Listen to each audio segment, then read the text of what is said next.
এবার বল। প্রথম জমিদার বাবু আমার এই ছাগলটাকে মেরে ফেলেছে। আমি আর ছাগল মারিনি, আমার জমিতে বীজ দিয়েছিল, আর ছাগল যাই খাইছে। তোকে আমাদের দোষ নাই। জমিদার বাবু একটু শুনেন, আমার যাকে হোক জরিমানাটা লাগিয়ে দিতে হবে। শুন সবাই, যেহেতু ওর জমিতে ছাগলটি বিষ খেয়ে মারা গিয়েছে, তাই তোকে জরিমানা ইচ্ছা করে মারিনি জমিদার বাবু। আমার মুখের ওপর দিয়ে কথা বলিস না, আমি যাই বলবো তাই হবে। তোর ছাগলের দাম কত? যেহেতু ছাগলটা মরে গেছে 6,000 টাকা দিলেই হবে। তোকে 6,000 টাকা দিয়ে দিবি।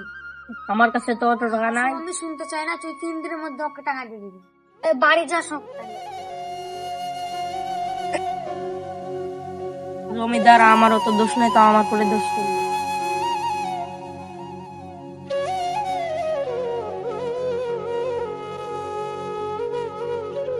এই নারুল, বাড়িতে আছিস? কই টাকাটা দে এবার। এবার ফসল উঠলে ফসল বেচে টাকা দিয়ে দেবো। তুই তো বারবারই বলছিস ফসল উঠলে টাকা দিয়ে দেবো, তুই এখনই টাকা দে আমাকে। আমার কাছে অত টাকা নাই। টাকা নাই আমি সব জানি না, রোহিত ওকে বাড়ি থেকে বের করে দে।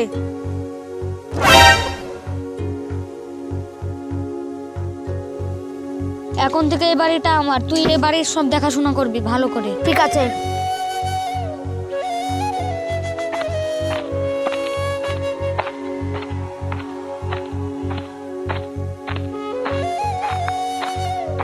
জমিদার বাবু আমাকে বাড়ি থেকে বের করে দিল।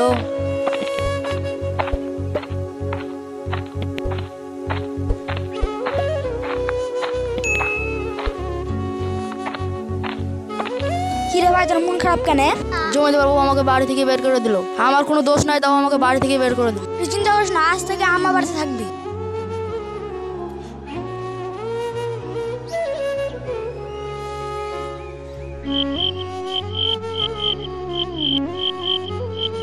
অনেক তো রাত হলো, এবার ঘুমিয়ে পড়ি।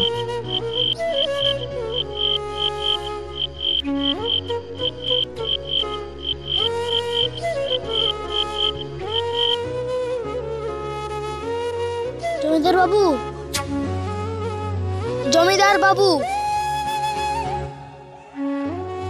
জমিদার বাবু তো মারা গিয়েছে। ঠিক হয়েছে, মারা গেছে। আমার কম কষ্ট দিয়েছে নাকি? আমি সব দেখতে পারবো না, পরে থাকুক।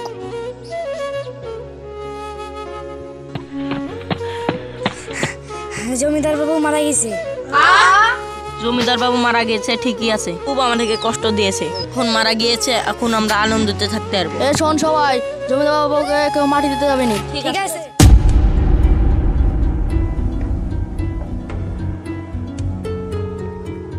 এটা আমি কি দেখলাম? আমার সাথে এগুলা কি ঘটছে? আল্লাহ তুমি আমাকে ক্ষমা করে দাও, আজ থেকে আমি আর গ্রামের লোকেদের অত্যাচার করব না।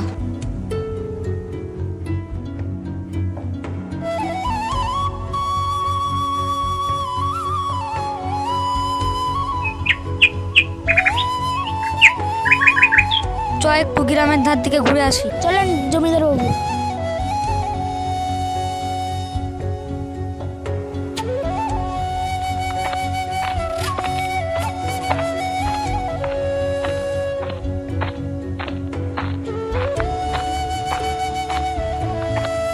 তোদেরকে আমি যা অত্যাচার করেছি, তোরা যদি পারিস আমাকে ক্ষমা করে দে। ইনারুল, তুই তোর বাড়ি যা, তোর বাড়ি আমি তোকে ফিরিয়ে দিলাম, আর তুই যদি পারিস আমাকে ক্ষমা করে দে। সেদিনকার বিচার করাটাও শুনতে আমার ভুল হয়েছে, তুই যদি পারিস আমাকে ক্ষমা করে দে। এ নয়, টাকাটা বের কর।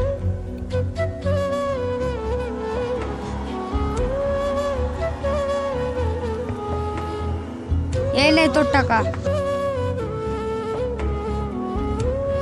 তোরা সবাই ভালো থাকিস, আর পারলে আমাকে ক্ষমা করে দিস।